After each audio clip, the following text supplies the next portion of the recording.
bitta kichkinagina hikoya bermoqchiman. Bir kuni Iso alayhissalom o'zini havoriylariga debdiki, agar sizni birodaringizni, yaqin odamingizni uxlab yotarkan usti ochilib qolsa, nima qilasiz desa, ular aytibdiki, biz uning usti ochilib qolsa deganda sovqotib qolsani nazarda tutmayapti.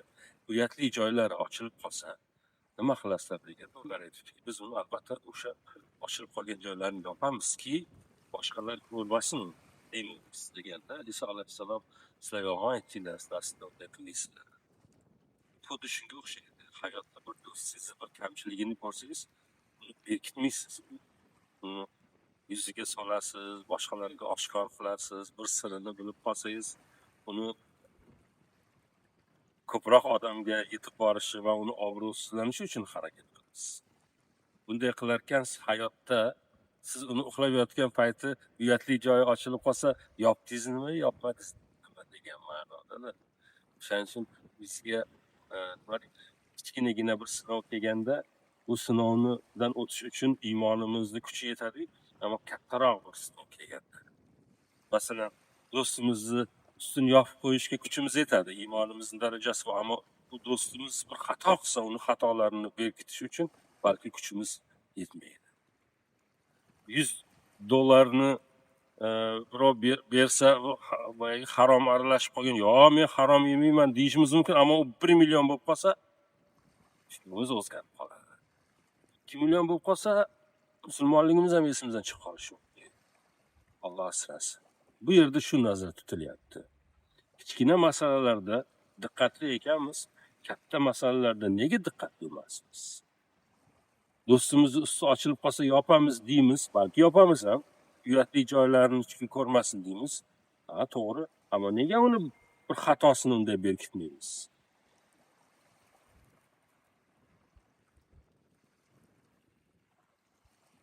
Xato, siz xato qilmang. Hamma xato qiladi. Ya'ni xato qilmaydigan odam yo'q. Qaysi nuqtadan qarashingizga bog'liq. Hamma xato tirik ekan, bir imtihon ichida ekan, hali joni uzilmabdi ekan, u nimani ichida? Bir imtihonni ichida. Shuning uchun na ortiqcha maqtaymiz, na ortiqcha yerga uramiz. Insof qilamiz. Do'st bo'lsak, haqiqiy ma'noda do'st bo'lamiz. Yaqin bo'lsak, birodar bo'lsak, odamlar o'zini oilasini ichidagi sirni chiqarib ko'chaga nima deydi? Ishtoningni ko'chaga ilasanmi degan bir nima ishlatardi bizni qishloqni kampirlari. Oilani bir ichki siri ko'chaga chiqib ketsa, bizni kampirlar nima shevasida aytadi, o'lay odam bo'lmay, shuni ham ko'chaga olib chiqdingmi degan ma'noda shunaqa bir dakki berib gapirishardi. Bu ham shunga o'xshagan narsa. Biz qachonki oilamizni, yaqinlarimizni, do'stlarimizni, birodarlarimizni, millatdoshlarimiz, dindoshlarimiz, vatandoshlarimizni sirlarini o'zimizni sirimizdek saqlashni o'rgansak, bir manfaat uchun emas, shunchaki inson, shunchaki bir mo'min bo'lganimiz uchun.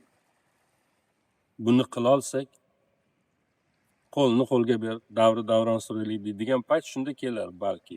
Ammo hozir hamma bir-birini sotarkan, hamma bir-biriga xiyonat qilarkan, hamma bir-birini orqasidan pichoqlash va yo'q qilish ishtiyoqi bilan qovurilarkan, bu masalalar biroz qiyin.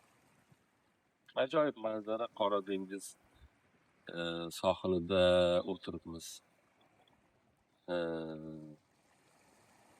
Suhbat qilik. Avvalo qarshimda Doniyor o'tiribdi, qo'liga kameramni berib qo'ydim. Doniyor, siz menga operator bo'lasiz dedi. Bir esdalik bo'lsin ikkalamiz mana shu yerlarga kelganimiz va shunaqa bir suhbatlar qildik bu yerda. Ikkinchidan, bu suhbatdan siz ham bahramand bo'ling degan ma'noda tomoshabinlar buni yozib olyapmiz. Uchinchidan, bu go'zal manzarada bu boyagi nima deydi? Jigarim qon bo'ldi deydi, fig'onim falak bo'ldi deydi. U fig'oni falak bo'lib turganda bizda ham mana shunaqa fig'onni falak qiladigan mavzular ko'tarilyapti bu yerda. Yaqinda Paxtakorni jamoasini futbolkasini sovg'a qilishdi. Orqasiga mening ismim yozilgan, ammo u bizni Paxtakor emas. U Astraxanni Paxtakori, ammo forma o'sha, ko'rinish o'sha.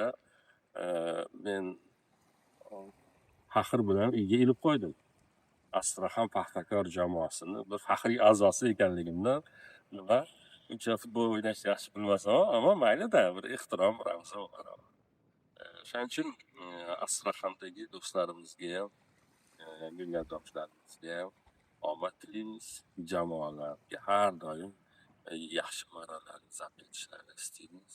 Har doim bir-birini asraydigan, og'ir kunida yelkadosh bo'ladigan, bir-birini qo'llab-quvvatlaydigan insonlar inshaalloh bu ovoz yozgandir deb umid qilib turibman. Ovoz yozmagan bo'lsa juda xafa bo'laman hozir. Sog' bo'linglar.